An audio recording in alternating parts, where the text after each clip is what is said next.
Assalamualaikum warahmatullahi wabarakatuh. Marilah kita meneruskan pelajaran kita hari ini, yaitu Kitab Mabahdi Fiqhiyah Juz 1. Sebelum kita mulai, mari kita niat bersama-sama mencari ilmu, mencari ridha Allah Subhanahu wa taala. Bismillahirrahmanirrahim.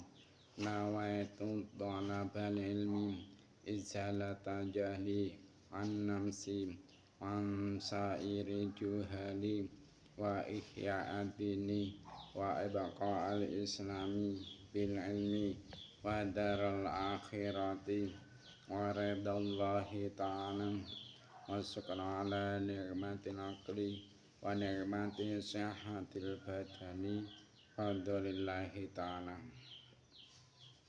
Ila hadratin Nabil Mustafa Sayyidina Muhammadin sallallahu alaihi wasallam wa ala alihi wa sahbihi wa azwajihi wa dzurriyyatihi wa ali baiti kiraman khususan khosatan ila musnad hadzal kitab Mabahdi Fiqhiyah Syekh Umar Abdul Jabbar wa jami' talamidi wa masyayikhina wa masyayikhina wa mu'allifi kutub allati ta'lamna wa lamna sallallahu lahumul fatihah. A'udzu billahi minasy syaithanir rajim. Bismillahirrahmanirrahim. Alhamdulillahi rabbil alamin. Arrahmanir rahim. Maliki yaumiddin. Iyyaka na'budu wa iyyaka nasta'in. Ihdinas siratal mustaqim. Siratal ladzina an'amta 'alaihim ghairil maghdubi 'alaihim waladdallin. Rabbi ighfirli wa liwalidayya wa lil mu'minina amin. Bismillahirrahmanirrahim. Mari kita mulai kitab Mabahdi Fiqhiyah juz awal untuk sekarang ini, yaitu halaman 6 ya, halaman 6. Saya bacakan teksnya. Bismillahirrahmanirrahim. Dipersiapkan alat tulisnya yaitu pulpen dan steko. Bismillahirrahmanirrahim. Qala al-musannifu rahimahumullah ta'ala wa nafa'ana bi ulumi fid darain amin. Sin ma iku sapa? Sin ma iku sapa almar'atu utawi wong wadon. Almar'atu utawi wong wadon. Al ajnabiyatu kang liya. Al ajnabiyatu kang liya. Jawab Jim. Iya utawi almar'atul ajnabiyah. Ya utawi almar'atul ajnabiyah iku alati wadon. Iku alati wadon. La yahrumu kang ora haram. La yahrumu kang ora haram. Apa nikahuha? Apa singkatan fa kecil di atas. Apa nikahuha? Nikah mar'atul ajnabiyah. Li ajli nasabin krana arai tunggal nasab. Krana singkatan apa? Ain, ditaruh di samping depan. Li ajli nasabin krana arai tunggal nasab. Auradain utawa tunggal suson. Auradain utawa tunggal suson. Au musaharatin utawa maratuwa. Sudah? Siap ya? Jadi kemarin perkara yang membatalkan wudhu itu ada 5. Pertama apa, yaitu keluarnya sesuatu dari salah satu dua jalan, depan atau belakang. Yang kedua yaitu hilang akal. Yang ketiga yaitu tidur yang tanpa menetapkan pantatnya pada tempat duduk. Yang keempat yaitu bersentuhan atau menyentuh wanita lain, atau almar'atu ajnabiyah. Nah, sekarang membahas masalah yang berhubungan dengan perkara yang membatalkan wudhu yang nomor 4, yaitu menyentuh perempuan lain, itu membatalkan wudhu. Nah, yang dimaksud almar'atul ajnabiyah, perempuan lain, itu siapa?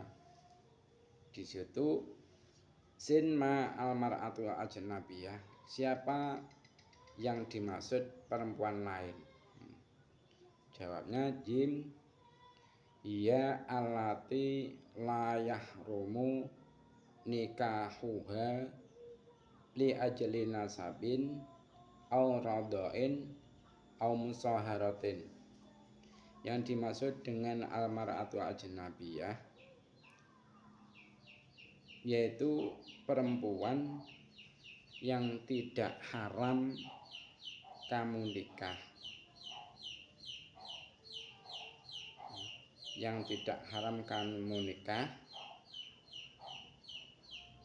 karena nasab, karena arah nasab, atau rodok, atau musaharah. Jadi yang dimaksud perempuan lain yang persentuhannya itu membatalkan wudhu, yaitu perempuan yang tidak diharamkan oleh syariat kita menikahi, baik karena nasab atau tunggal suson atau karena pernikahan. Nah, yang perlu sampeyan ketahui, bahwasanya yang tidak boleh kita nikahi itu adalah orang yang semahram dengan kita. Orang yang semahram dengan kita itu tidak boleh kita nikahi. Maka persentuhan kita dengan perempuan-perempuan yang ada hubungan mahram dengan kita itu tidak membatalkan wudhu. Akan tetapi jika yang kita sentuh itu adalah perempuan yang bukan mahram kita, berarti apa? Berarti almar'atul ajnabiyah itu membatalkan wudhu persentuhan kita dengan mereka. Nah, sekarang kita harus tahu terlebih dahulu siapakah mahram itu. Siapakah mahram itu yang persentuhannya tidak membatalkan wudhu persentuhan kita. Perlu sampeyan ketahui bahwasanya mahram itu ada 2. Mahram itu ada 2. Nomor 1 yaitu mahram selamanya. Mahram selamanya. Yang kedua yaitu mahram sementara. Mahram sementara. Nah, yang akan kita bahas pada saat ini yaitu mahram selamanya. Kenapa? Karena mahram selamanya ini nanti persentuhan kita dengan mereka tidak membatalkan wudhu. Akan tetapi mahram yang sementara itu, walaupun itu kategori mahram, persentuhan kita dengan mereka tetap membatalkan wudhu. Nah, mahram yang selamanya itu ada 3. Jadi mahram selamanya itu ada 3. Pertama yaitu mahram karena nasab. Nah, untuk mengetahui lebih detail mahram karena nasab itu saya bahas saja ya. Pertama kita gambarkan yaitu garis garis plus set gitu ya, garis plus. Nah, ini bayangkan kamu ada di tengah garis ke atas, ke bawah itu, dan garis ke samping kanan kiri ini. Kamu berada di tengah-tengahnya. Kita berada di tengah, biar cepat paham. Pertama, orang yang mahram dengan kita, persentuhannya itu tidak membatalkan wudhu dan kita tidak boleh menikahinya, yaitu usul atau orang tua kita seatas sampai Mbah Nabi Adam, Ibu Hawa, ini termasuk mahram. Kita sebagai orang laki-laki mempunyai ibu, maka ibu kita itu termasuk mahram dengan kita. Tidak boleh kita menikahi ibu kita. Nah, ibu kita mempunyai ibu juga.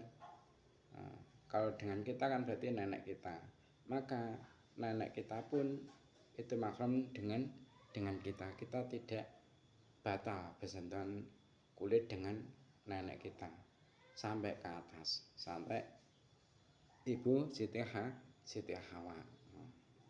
Nah, begitu juga bagi yang perempuan, ini kan mempunyai ayah, maka ayahnya si perempuan ini pun persentuhannya tidak membatalkan wudhu.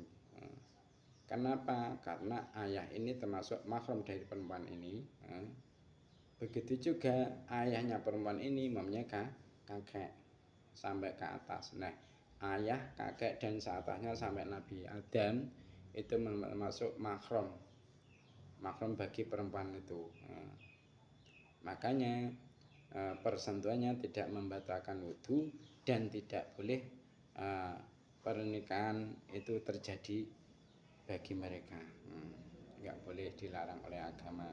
Itu nomor satu, mahram nasab, yaitu ke atas, orang tua kita saat ke atas sampai Nabi Adam, Siti Hawa.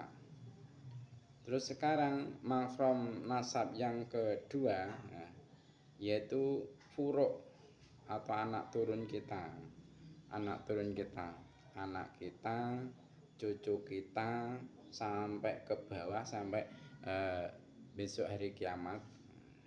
Orang-orang yang menjadi keturunan kita itu merupakan mahram bagi kita. Kita tidak boleh menikahi mereka.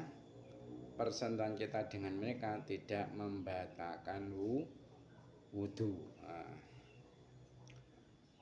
Yang nomor 3 sekarang, yaitu siapa yang nomor 3? Yaitu orang yang sepadan dengan kita. Orang yang sepadan dengan kita, maksudnya apa? Yaitu saudara kita, baik saudara seayah atau saudara seibu. Baik saudara seayah atau saudara seibu, ini termasuk orang yang sepadan dengan kita. Orang-orang ini merupakan mahram bagi kita, yang mana kita tidak boleh menikahi mereka. Persentuhan kita dengan mereka tidak membatalkan wudhu.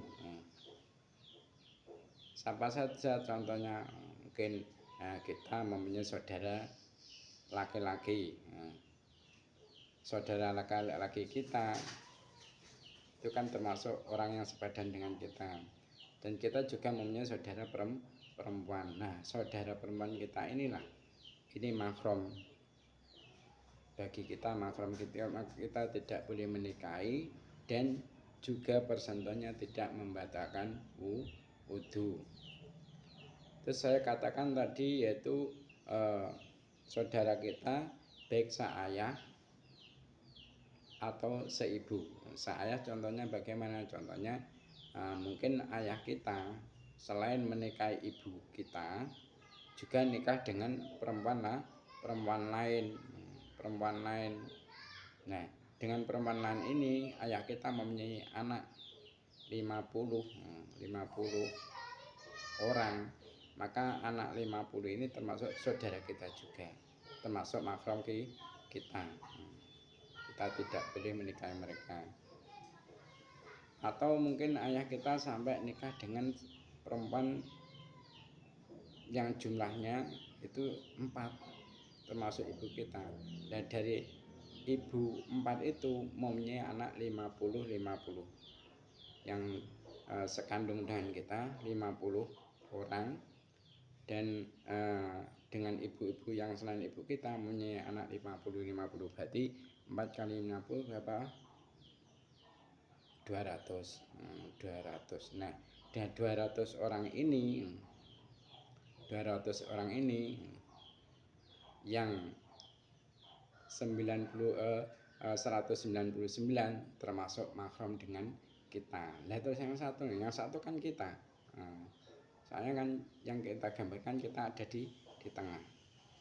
Maka persentuhan kita dengan mereka tidak membatalkan wudhu, dan kita pun tidak boleh menikahi mereka. Terus saya katakan tadi yaitu saudara seayah atau saudara seibu. Saudara seibu bagaimana contohnya? Mungkin ibu kita setelah nikah dengan ayah kita, mungkin ayah kita itu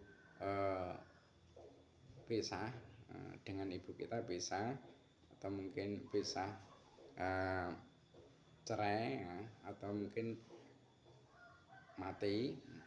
Nah, ibu kita itu ternyata nikah lagi dengan laki-laki lain. Nah, dari laki-laki lain ini beliau mempunyai anak 50 perempuan semua. Nah, anak perempuan 50 dari ibu kita yang sudah nikah lagi dengan laki-laki lain ini termasuk mahram bagi kita. Kita tidak boleh menikah dengan mereka selama-lamanya. Persentuhan kita dengan mereka tidak membatalkan wudhu. Tuh. Itu sudah berapa tadi? Sudah 3 ya, 3. Sekarang yang keempat yaitu ke atas lagi. Ke atas terus ke samping. Maksudnya bagaimana? Yaitu saudara ayah atau saudara ibu kita. Saudara ayah kita, saudara ibu kita ini merupakan mahram kita. Kita tidak boleh menikahi saudaranya ayah, dan juga tidak boleh menikahi saudaranya ibu kita, ya. Maka persentuhan kita dengan beliau-beliau ini tidak membatalkan wudhu. Itu yang nomor 4. Yang nomor 5 yaitu anaknya orang yang sepadan dengan kita. Anaknya orang yang sepadan dengan kita. Siapa maksudnya? Yaitu anaknya saudara kita. Mungkin kita mempunyai kakak. Nah, kakak kita ini mempunyai anak. Nah, anaknya kakak kita ini kan merupakan keponakan kita toh. Maka anaknya kakak kita itu termasuk mahram bagi kita. Kita tidak boleh menikahinya, dan persentuhan kita dengan mereka tidak membatalkan wudhu. Itu mahram yang karena nasab, jumlahnya ada 5 itu kamu hafalkan ya, Jadi yang nomor 1 siapa tadi, saya ulang, yaitu orang tua kita ke atas sampai Nabi Adam, Siti Hawa. Terus kedua yaitu anak turun kita sampai hari kiamat.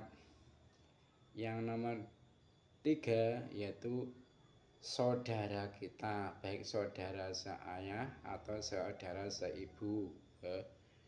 Yang kelima, yang keempat yaitu saudaranya ayah atau saudaranya ibu kita. Yang kelima yaitu anaknya saudara kita. Anaknya saudara kita berarti keponakan kita, baik seayah atau seibu. Maksudnya anaknya saudara kita seayah atau seibu. Berarti kan keponakan kita. Nah, itu 5 golongan orang yang menjadi nasab, yang menjadi mahram dengan kita dengan sebab nasab. Nah, sekarang mahram yang kedua yaitu mahram karena persusuan. Karena persusuan. Mahram persusuan itu siapa saja, sama, jumlahnya sama dengan mahram nasab, yaitu jumlahnya ada 5. Jadi umpama ada seorang ibu, nah tetangganya itu mempunyai anak kecil, ditinggal pergi, akhirnya nangis. Nah, akhirnya oleh sang ibu ini anak kecil itu disusui. Maka si anak kecil ini dengan ibu yang menyusui termasuk mahram rodok atau mahram karena susuan. Jadi ibu ini tidak boleh menikahi anak yang disusui ini kalau anak ini nanti sudah dewasa. Nah, begitu juga suaminya sang ibu yang menjadikan dia mempunyai susu, yang menjadikan dia mempunyai susu, ini termasuk mahram rodok juga kepada sang anak tadi. Nah, nanti umpama si anak ini kok sudah dewasa, perempuan, maka suaminya sang ibu yang menyusui itu tidak boleh menikahi sang anak tadi. Dan persentuhan anak ini dengan ayah rodok tidak membatalkan wudu. Persentuhannya dengan ibu rodok tidak membatalkan wudu. Begitu juga anak-anak dari sang ibu yang menyusui ini tidak boleh dinikahi oleh anak yang disusui oleh ibu tadi. Jadi jika si anak yang disusui ini menyentuh dari anak-anak dari ibu yang menyusui, tidak membatalkan wudu. Nah, syaratnya persusuan yang menjadikan mahram itu ada tiga. Apa? Pertama, yaitu syaratnya pertama, usia anak yang disusui belum genap 2 tahun hijriah. Syaratnya nomor 1, anak yang disusui usianya belum genap 2 tahun hijriah. Maka jika ada seorang anak yang umurnya itu sudah ada 2 tahun atau lebih kok menyusu kepada seorang perempuan, maka persusuannya ini tidak menjadikan mahram rodok. Umpama seorang suami menyusu kepada istrinya, suaminya berarti umurnya kan lebih dari 2 tahun toh. Maka menyusunya sang suami kepada istri itu tidak menjadikan mahram rodok. Itu syaratnya yang nomor 1. Syarat yang nomor 2, persusuan yang menjadikan mahram rodok yaitu menyusunya itu sudah ada 5 kali. Syaratnya menyusunya sudah ada 5 kali. Nah, 5 kali ini bagaimana ukurannya? Yaitu sekira si anak ini disusui,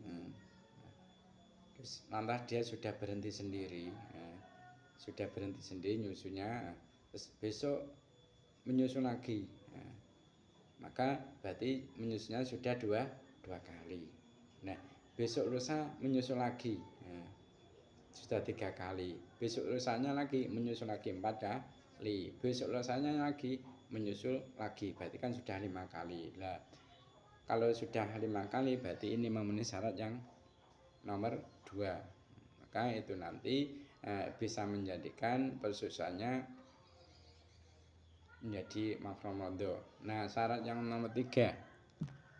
Syarat yang nomor 3, susu yang dikeluarkan itu dari perempuan yang masih hidup. Dari perempuan yang masih hidup, walaupun toh memberikannya kepada anak yang disusui setelah kematian sang perempuan tadi. Jadi umpama ada seorang perempuan masih hidup, itu susunya banyak, akhirnya diperah sampai 5 botol. Akhirnya ditaruh di kulkas.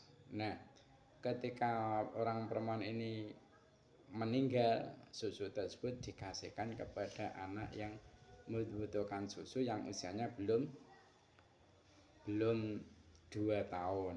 Belum 2 tahun. Akhirnya diminum sampai 5 kali. Nah, maka kalau sudah seperti itu bisa menjadikan makrom rodho terhadap anak tersebut dan ibu yang disusui tadi, ibu yang menyusui tadi, dan juga suami dari ibu yang menyusui tadi, dan juga kepada anak-anaknya orang yang perempuan yang menyusui tadi. Tuh. Terus sekarang makrom yang ketiga yaitu makrom karena pernikahan.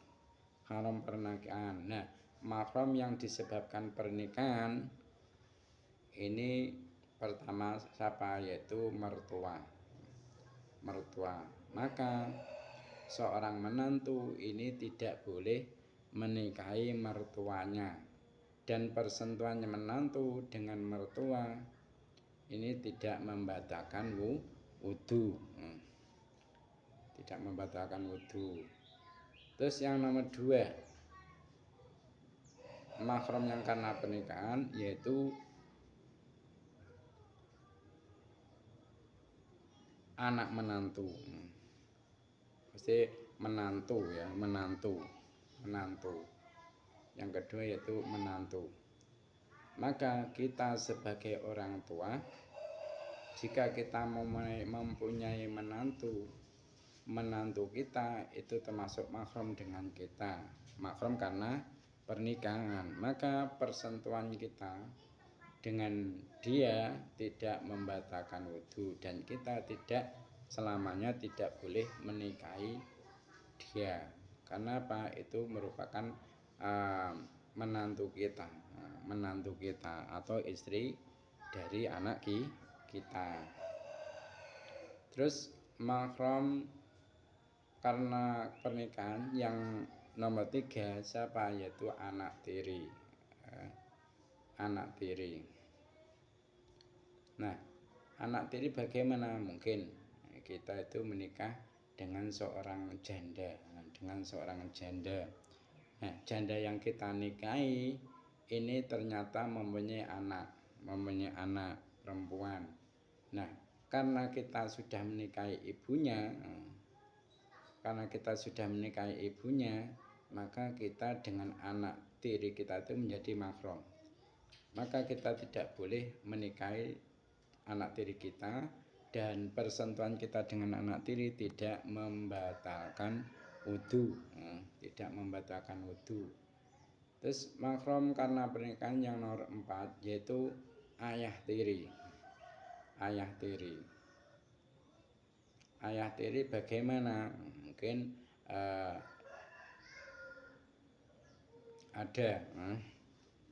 ada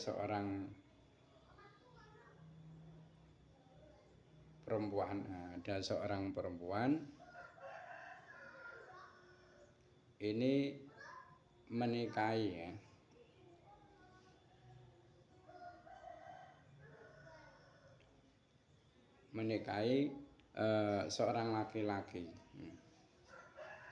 seorang laki-laki. Itu saja ya. Waktunya sudah habis. Mungkin Besok bisa dilanjutkan. Intinya mahram karena pernikahan yang keempat yaitu ayah tiri, yang nomor 5 yaitu ibu tiri. Ibu tiri. Nah, sekarang pertanyaan, waktunya sudah habis ya. Pertanyaan yang nomor 1, mahram karena nasab itu ada berapa golongan? Mahram karena nasab ada berapa golongan? Pertanyaan yang nomor 2, yang dimaksud dengan perempuan lain yang mana persentuhannya itu membatalkan wudu, itu siapa? Pertanyaan yang nomor 3.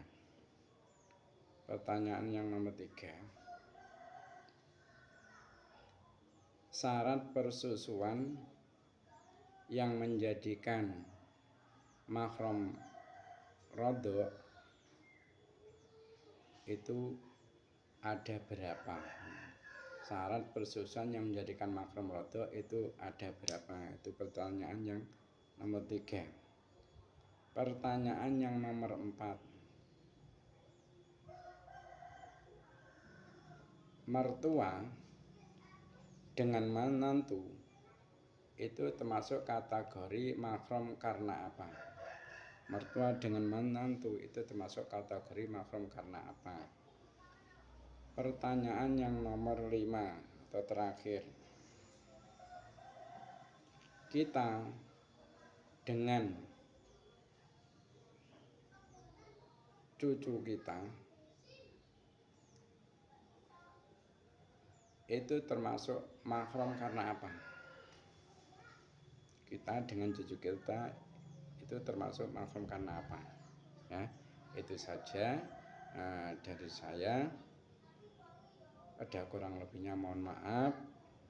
Mari kita tutup pertemuan kali ini dengan membaca doa kafaratul majlis. Subhanakallahumma wa bihamdika asyhadu an la ilaha illa anta astaghfiruka wa atubu ilaik. Wassalamualaikum warahmatullahi wabarakatuh. Pun dijawab pertanyaannya.